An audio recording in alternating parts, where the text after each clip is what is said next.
Hey everyone, this is Keegan from National Powersports.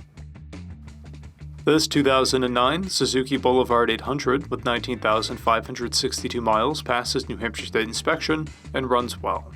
It's been upgraded with a Lehman TRIKE kit, Mustang center tank strap, Saddleman 2-up seat, Paya Powersports horn, aftermarket passenger backrest with a luggage rack, an engine guard, grips, braided lines, passenger leather footboard covers, front fender chrome tip, front axle covers, rear wheel center covers, a chrome radiator cover, chrome tank edge covers, and auxiliary lights.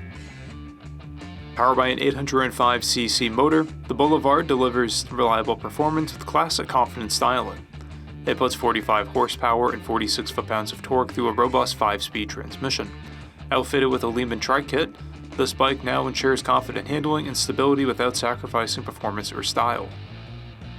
It has a stock seat height of 27.6 inches and a stock weight of 542 pounds. To see everything we know about this vehicle, including full mechanical and cosmetic condition reports, the service repair order, high-resolution photos, and more, please visit the listing on our website. We have also purchased the CycleCheck's Vehicle History Report. You can view this report by clicking the link on the right side of the video.